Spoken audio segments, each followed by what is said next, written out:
Welcome back to the BigFooty Cricket Podcast with Kyptastic, Torz and myself, PTizzle.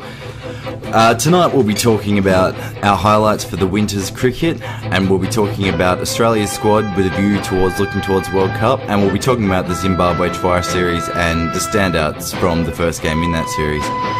Hopefully we'll be back a bit more regularly now, and thanks for listening. Enjoy.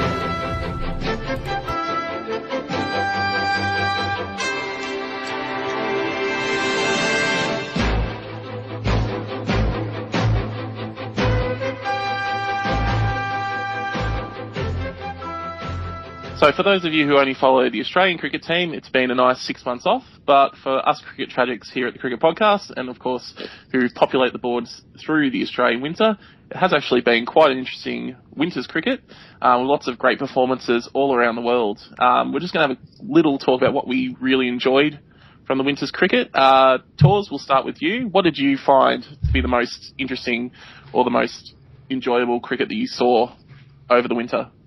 Well, I mean, there was quite a few series going on, but I kind of kept myself to the ones on TV, which basically limited me to England v India, which promised to be quite a competitive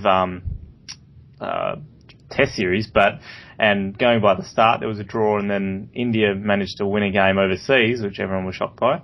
They basically just left. They just went home after the second test, and England just rolled right over them.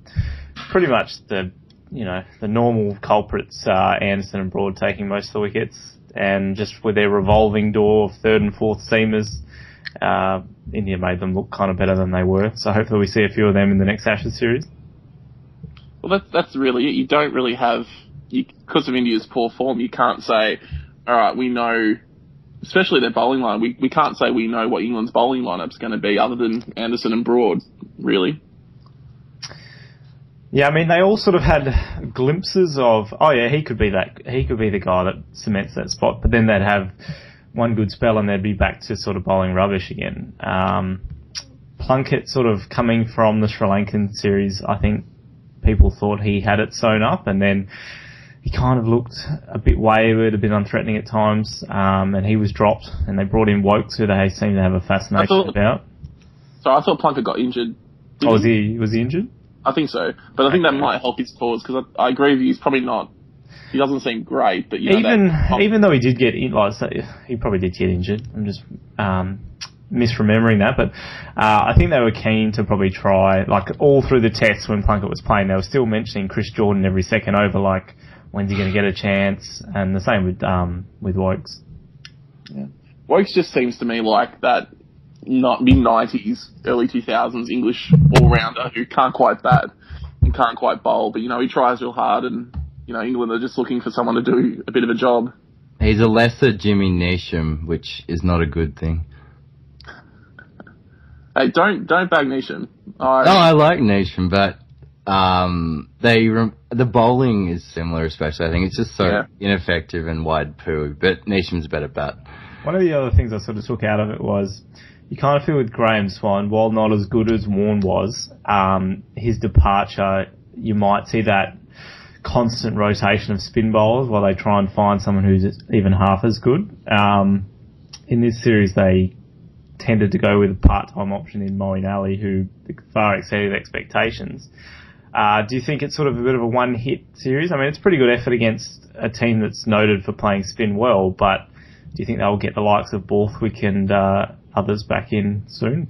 I think they didn't want to throw Kerrigan to the wolves, but they also didn't opt to go with the journeyman like Batty, I think his name is, and there's another bloke, left armour. So I think they will stick with Ali for a while, because Borthwick's a batting all-rounder. He's like someone like... So is Ali. Turner. Yeah, but Borthwick perhaps even... He can't really bat down the order, I don't think. He's a top-order batter. I mean, he bats at 3 in county, and leggies are also, generally less control. I think they'll stick with Moeen for a bit, and then eventually Simon Kerrigan will come back in. Borthwick really strikes me as Steve Smith in his early career.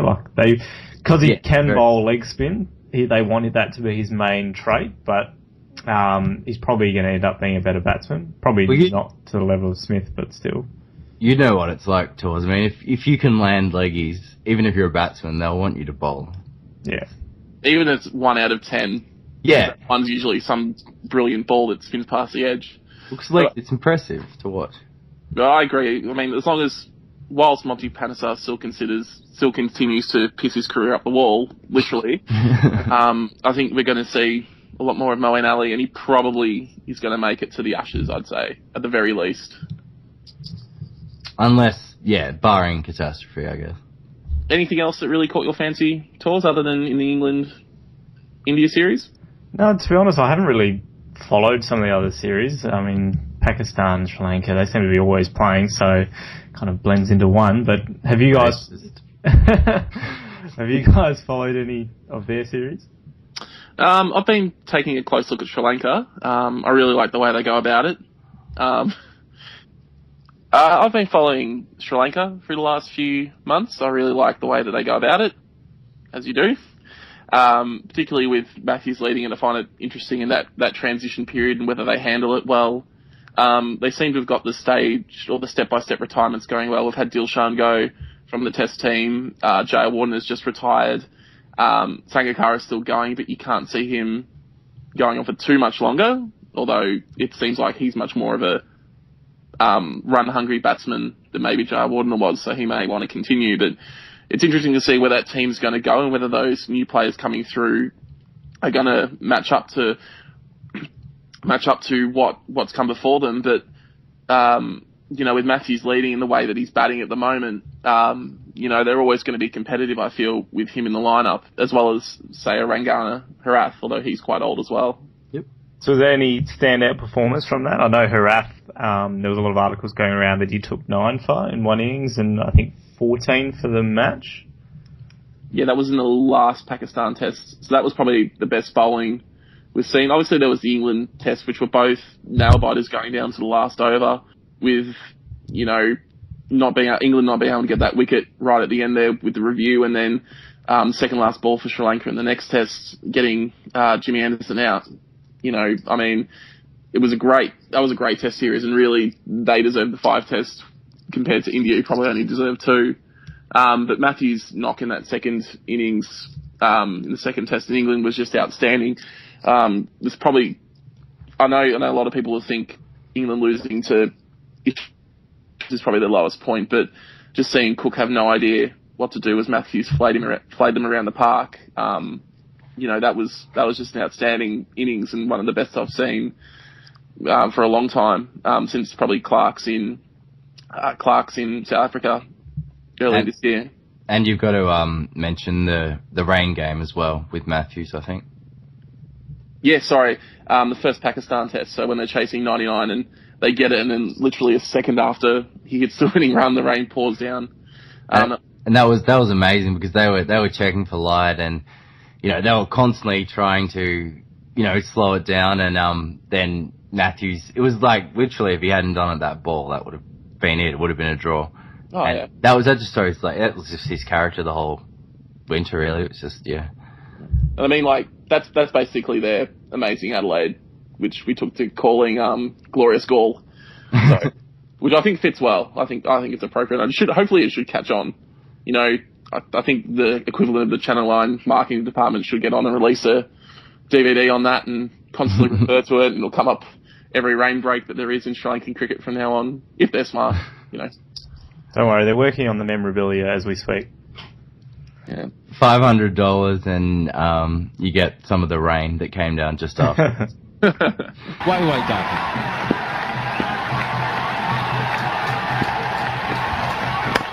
And they get it, and they're looking for a run. If he hits, he's out, and they've won it. They've won it.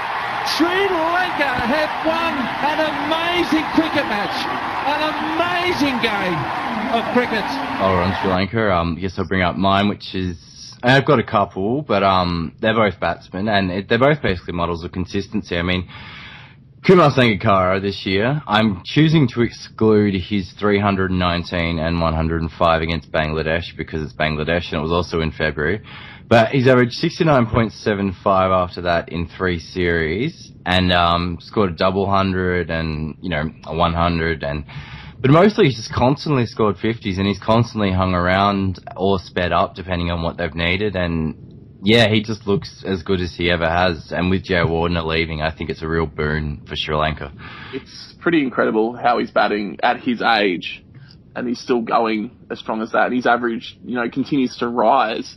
His average, if you look at his average when he's not a wicketkeeper in the Test team, it's insane. It's one of the best ever, other than Bradman.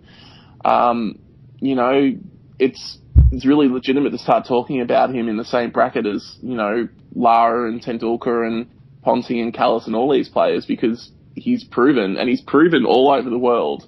You can't really point to somewhere and say, Sangakkara can't score runs here, because he's done it. He's done it everywhere now. Which is the mark against Jayawardene, and which is why I think that, he'll hit 12,000 in his next Test, and average is 58.76, and he's just about to turn 37, and if you're in pretty much the best form of your career at that stage, it's pretty bloody handy, especially for a smaller nation like Sri Lanka. Do you think he's a contender to knock off the likes of Gilchrist and not in those sort of like Wisden best 11s of all time?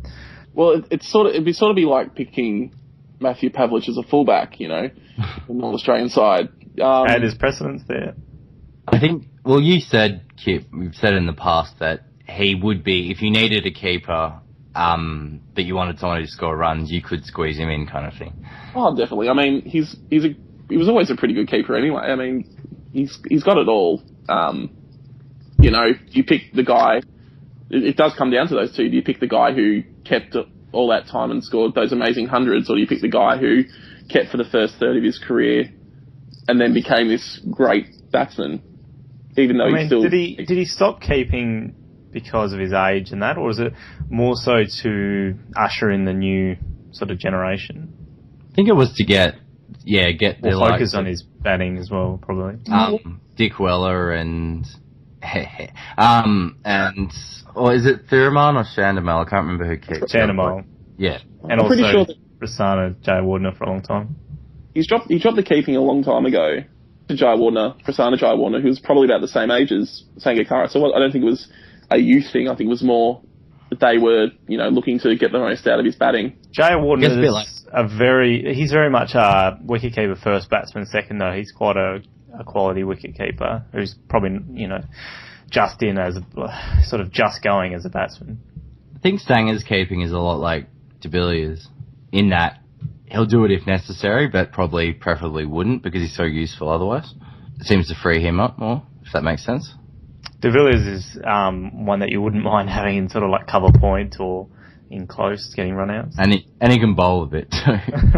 It's not gonna. I like that three of him. De Villiers is an absolute freak, obviously, but I think you'd sort of place Sangakkara because it frees Sangakkara run-wise if he's not keeping, as we've discussed. Your other player that you were really interested in over the winter? It's actually little 12-year-old Joe Root, who was really, really good in that series, just very quietly. Every match in that 5-test series, he got a half century at least once, and only the third English player to ever do that. And his average at home is now 64.7, which is the highest by any Englishman.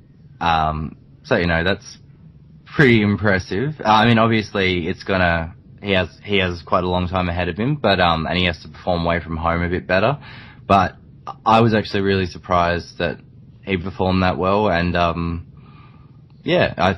just thought maybe it's worth giving him a bit of a shout out because we like to hang shit on Root, but he genuinely is a quality batsman. Yeah, I think he's still young. He's still 23. Even if he didn't come on right now, he'd still have plenty of time to, get his career going. He's probably going to, as all young batsmen do, he's probably going to have another slump at some time and find himself out of the side. But you just look at him and he oozes quality. You just know that his technique is generally good enough that he's going to find a way, even if he's found out in certain areas, he's going to find a way to come back. Much like Hughes, they just have to leave him, though. That he has to open or bat at 6. They can't move him around. Continually moving him around, which they seem to want to do, is going to mess him up. They have to leave him where he is right now, I think. Not that I care, because it's England. I think England's middle order is sorted. I think balance has secured his place. Even in Sydney, he played a couple of Kawaja-style debut innings, looked better than the runs, looked better when you talked about it than when you looked at how many runs he scored. But the old Quiney 9 conundrum. Yeah, but I mean, balance looks set at 3. Bell's going to stay at 4 and Root at 5. I think that looks like a pretty good lineup. And, they're not going to get rid of Cook, but, Robson's probably had his time, had his chance, and they could go to someone like a Hales if they want to, fight fire with fire, such as with Warner, who, if you actually went and fought him with fire, he probably would come back with more fire. Just the type of person he is.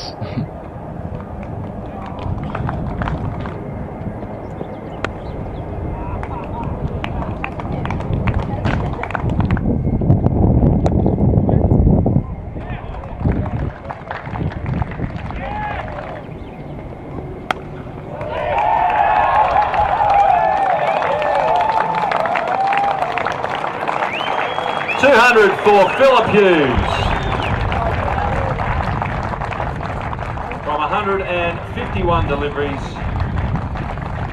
Ray finishing on 4 for 349. We are coming up to the World Cup year, the World Cup in Australia in 2015, the first one in 24 years. So it'll be the first one I'll be able to go to. So I'm pretty excited about that.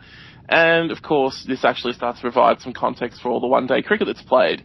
All the sides now are starting to come together. They're starting to put together their lineups that they'll have for that World Cup. And with Australia's first squad selection in one-day cricket in quite a long time, we're going to start being able to see what the selectors feel will be our World Cup squad. The squad selected for the Tri-Series was, of course, Michael Clarke as captain, with George Bailey as the vice-captain. Ben Cutting, James Faulkner, Aaron Finch, Brad Haddon, Mitchell Johnson, Nathan Lyon, Mitchell Marsh, Glenn Maxwell, Kane Richardson, Stephen Smith, Mitchell Stark, and Shane Watson.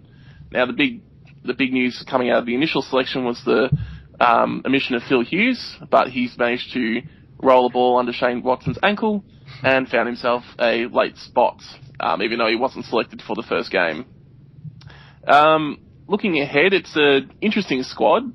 A few selections that, are looking towards maybe auditioning people for the World Cup, and a few people who may be considered unlucky to be left out. Torz, who do you see as probably the most unlucky to miss out of that squad?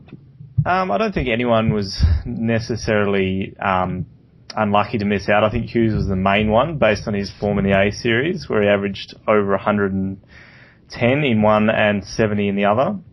And then, of course, he comes in for Watson. It's hard to know what to take from this team. I think it'll be quite close to what our World Cup side will be, but interesting seeing a comment that it could look completely different. If you put it aside of people who are missing, it could be Watson, Warner, Shaun Marsh, Clarke, Voges, Wade, Enriques, Mackay, Pattinson, Hazelwood, and Doherty. So, I mean, that's a side that looks very familiar to one that we've played, in the last few years. So there could be quite a large shake-up before the World Cup.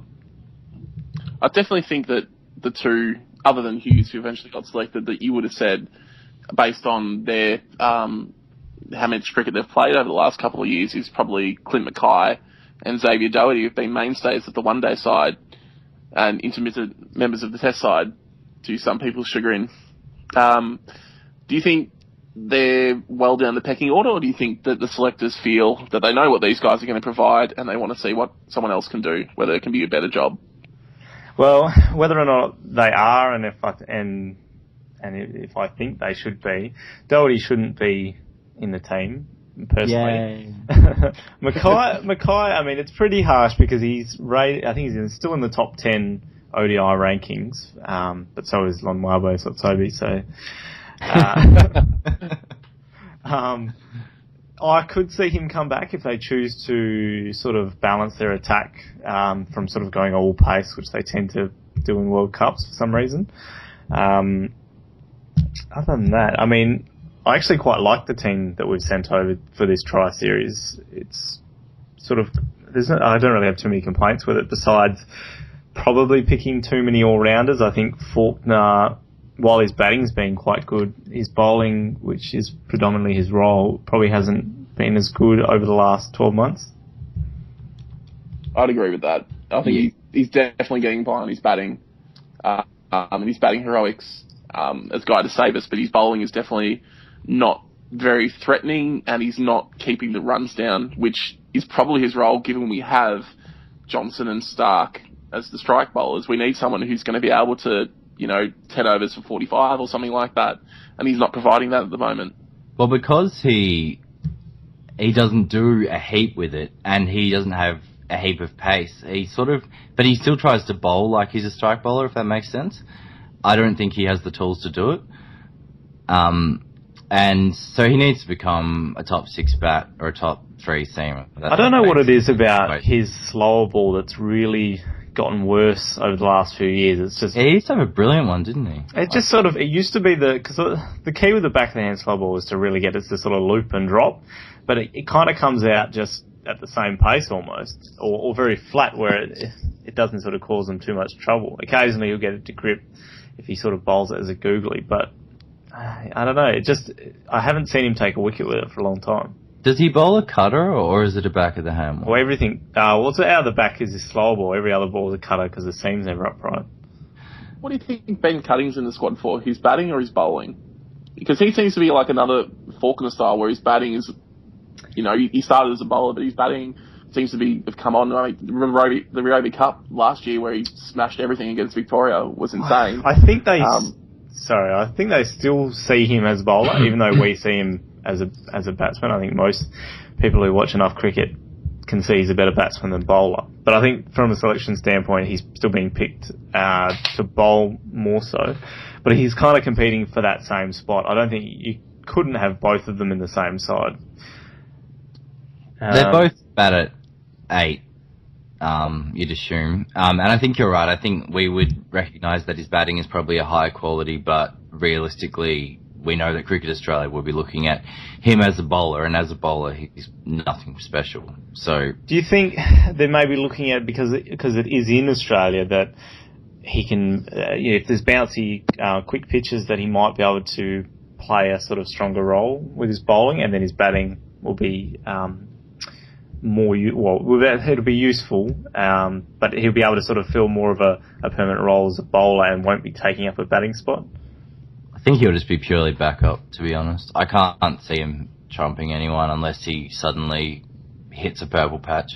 Well, surely he's behind Nathan Coulter-Nile in that sense, as long as Coulter-Nile becomes fit again, considering how the selections have gone over the last year or so. Yeah, and Coulter can bat. He hasn't shown a lot at international level, but he is a similar kind of can belt the crap out of it if you let him have a chance. Kind of bowling all-rounder, almost. Do you guys see Finch? I mean, obviously his innings today, but is Finch the locked-in opener and everyone else is just playing for that other spot? I think so. Yeah. I mean, people quote his stats like, if you take out Scotland and that, but I mean, he does it in 2020 as well, which is probably where his stats are a little bit better. But he just seems like he's matured enough that he feels comfortable at international level. It doesn't seem like it's a problem for him now. He's only going to get better.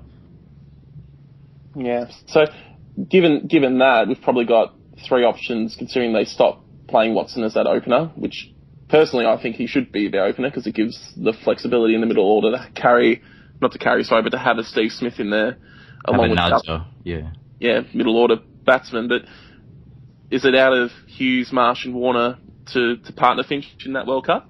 Is that the 3? No one else? Maybe Haddon. I mean, they went back to him.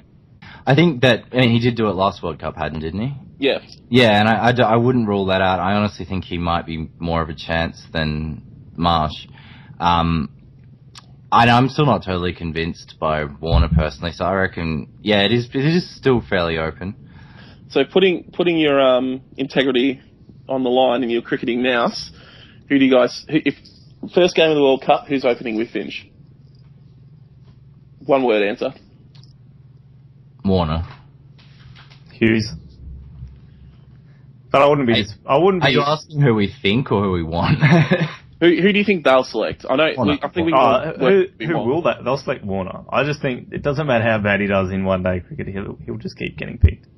I think we would want Hughes, but they'll select Warner. There's no doubt.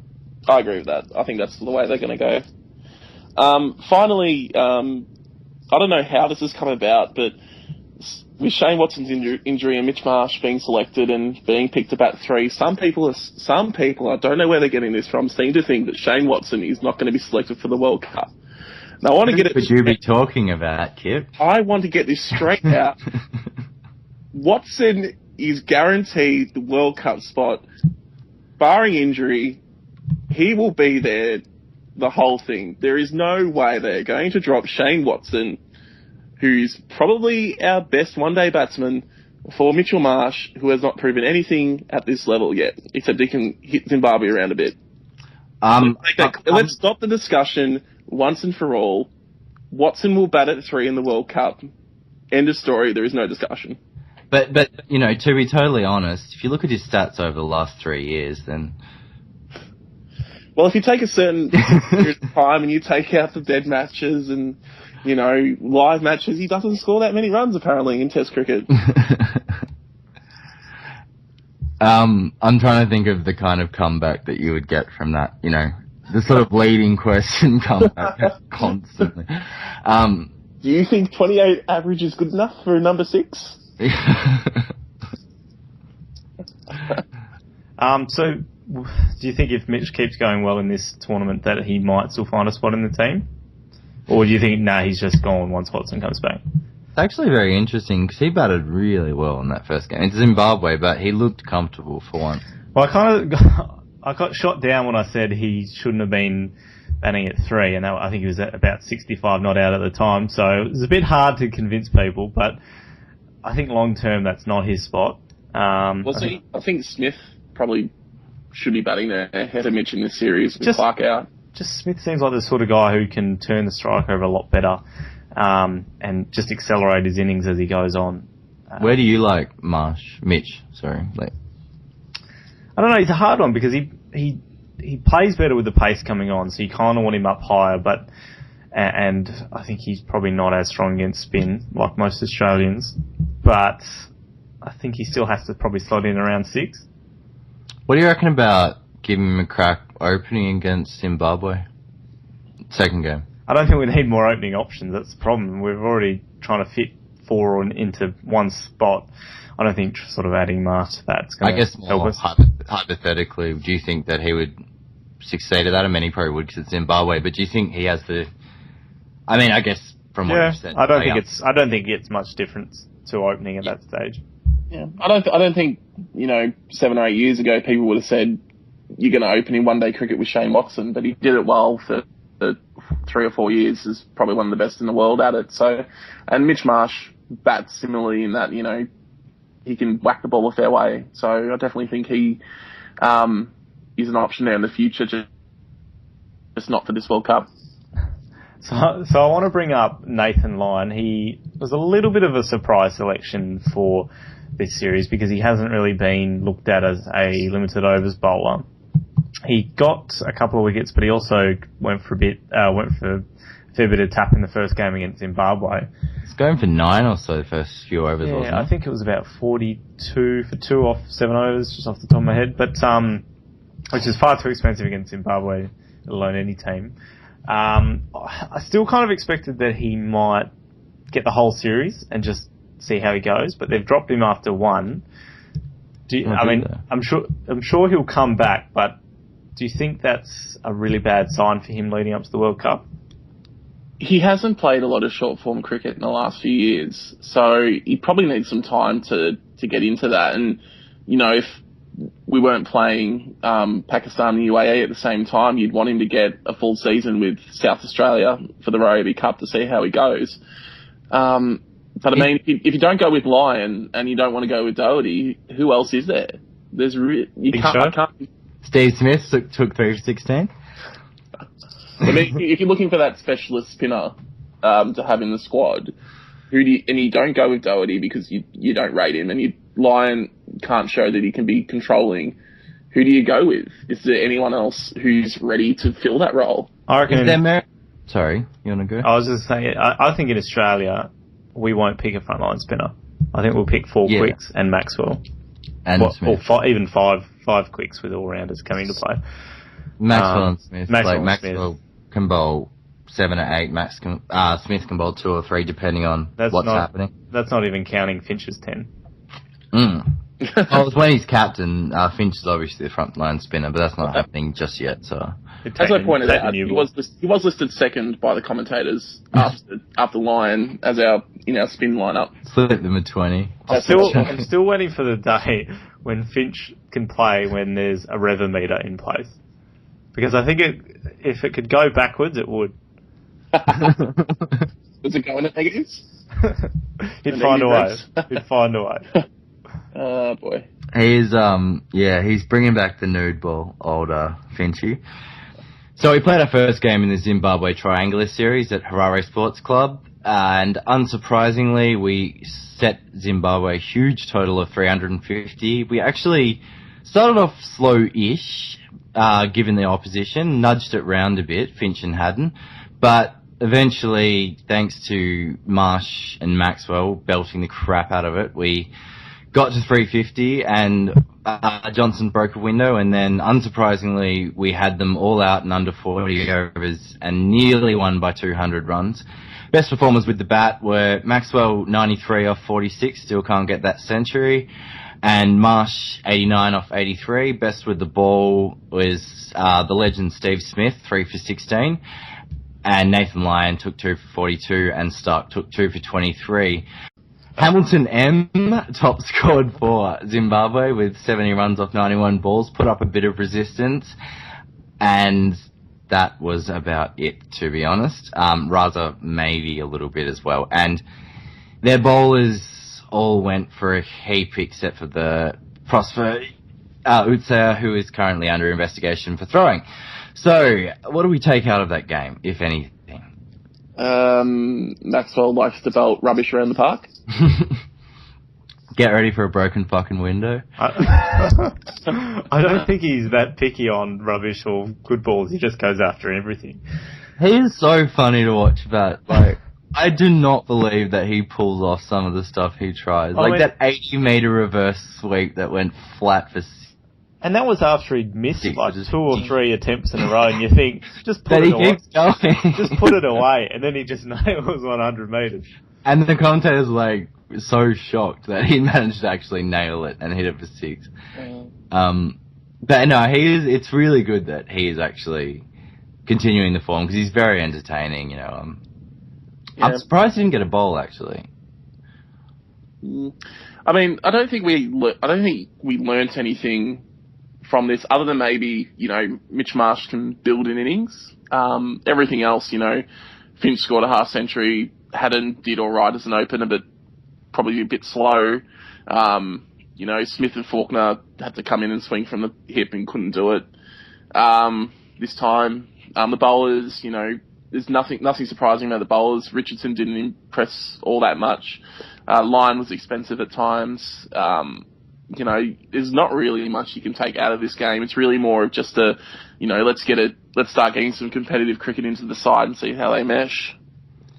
I think, you can read something into maybe that they actually are serious with wanting Smith to bowl more, because they did put that out in public saying, we want Smith to work on his leggies, and maybe bowling him was a sign of, we're actually serious about that. That wasn't just something for the media. We actually want Smith to work on his leg spin, which... Well, there was no better time. First think about that. He thinks... Again and against Zimbabwe, yeah. There was no better time for they bowled him ahead of Finch. And the leg spinner. That's right. But more so they bowled him ahead of Maxwell, Kip, is what I'm thinking. I know it's Zimbabwe, but, do you guys think it's intelligent that that they are publicly pushing him and he's saying, yep, I'm up for it? It's only intelligent if it doesn't affect his batting. Because at the end of the day, his batting is the most important thing we get from him. His spin is a bonus. We don't want his batting to be affected, I think. I think he's useful enough as he is. He can always put more work into it. and he'll get better as time goes on. But I don't think we're looking at the next Richie Benaud. I think he'll be good, but not, as good as some people have suggested he could be. Well, just to finish it off then, do you guys just want to run through one highlight each from the game? I know somebody's going to choose the obvious one, but Torz, do you want to go first? Always nice to see a leg spinner get wickets with rubbish, which is pretty standard. Just probably the innings of Maxwell, always entertaining, and to see Mitch bat really well. I mean, like you said, there wasn't much more to take from that game besides Johnson sort of... A single highlight. Yeah, I'll leave it to you, but I mean, Johnson's clean striking was a highlight. He was sort of swinging through him like a golf shot more than a slog. He times incredibly well for a bowler. He's always been a good sweet timer of the ball. He's got such a great swing. It's like a golf swing. Beautifully struck. Oh, it's hit the commentary box window and there's glass all over the place. Oh my word. You alright, Pom? Yep. The glass everywhere. Dear me. Oh. My highlights only come today when it's been revealed that opening bowler for Zimbabwe, Tinashe Panyangara, sent a video around to the Zimbabwe batsman of Mitch Johnson clocking people on the head and said, have fun. And it's turned out that for Zimbabwe cricket, that's probably the worst crime in history, and he's been fined and sacked from the team for the rest of the series. Ridiculous which I find, overreaction. given their lack of talented players, is a bit of a overreaction. Did it have anything? Yeah. Do you think it had anything to do with him going at 9.71 runs and over? It wouldn't have helped. He was obviously nice as it was. What a ridiculous reason to get sacked, though. It's like going on YouTube. I'm not allowed to have any personality except taken to the ninth degree. For my highlight, I'm actually going to go with something a bit different. Given that, Johnson was not too long ago, he bowls to the left, he bowls to the right, and still can be a bit wayward. I just thought it was really good to see him go, at 1.16 economy off his 6 overs. 6 overs, 2 maidens, 1 for 7. That's pretty bloody handy even against Zimbabwe. And to be fair, Raza was literally just trying to get out of the way of it most of the time and wasn't playing at it. But I just thought that control was good because people were getting smacked around a little bit. I mean, Richardson went for a bit. Lyon, as we discussed, went for a bit. So yeah, it was good to see Mitch has still got the control, even without the moustache and a little bit of time passed. Mentioning now. No, it's evil Johnson. This is like his alternate universe counterpart. Mad scientist Johnson. Geez, Raz's innings was one of the more interesting ones. He seemed to get further and further towards square leg every ball. He seemed shocked every time he hit it, but he can time a ball. Yeah, he was actually like, yeah, he didn't. I mean, he got up to line in the end, which is the funny part because he was so scared of the fast bowlers, but still 33 off 40 against Australia isn't bad for a Zimbabwe batsman. I think the big disappointment for me is Brendan Taylor doesn't seem to be firing anymore because he's their best batsman by far. They dropped him though. Like, how's his confidence going to be? He's their best batsman, I'd say. Shigenborough maybe if he ever gets his head on straight, which he seems to do about 1 in every 20 innings, even though he's captain now. But yeah, it's dropping him. I will never understand why they did that, and I'm not surprised he's come back and not shown anything. Maybe give him a bit of time. Yeah. So obviously Australia's playing South Africa now, with Finch scoring 100. Hughes finally picked, scoring a 50. Richardson got a wicket. Richardson's actually got a wicket. Bailey got 66. Steve Smith actually played the late innings, hit a roll reasonably well if half of them were edges off Jade Dernbach style bowling. But yeah, I mean, obviously we can't really talk much more about that as the chase is progressing. Predictions, is South Africa going to chase this down or is it we'll win this. Yeah, I reckon we've got enough bowling to restrict them. They're slowing down as we speak. Yeah. I don't like South Africa's middle order or lower middle order. I don't. I do like impressed. David Miller. But Miller's like Finch or Warner though. He's sort of feast or famine, I think. I think the tail's too long to chase this total. Yeah, staying at 9 in an ODI. I'm not sure about that. Parnell and McLaren are obviously in the Wokes mould. Yeah. So obviously we'll probably all have egg on our faces next time from us, and South Africa chase it down off the last ball with Imran Tahir hitting a 6 or something like that. The bonus point. Thanks for joining us. Hopefully there's many more of these, and this one actually has saved on Torz's computer this time. Computers are hard. And Thorn, you know what you have to do.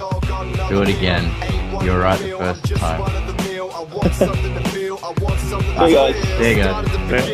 Junior associate, now the exec. You don't know how dope it is. Never slept, worked hard, did the coke a bit.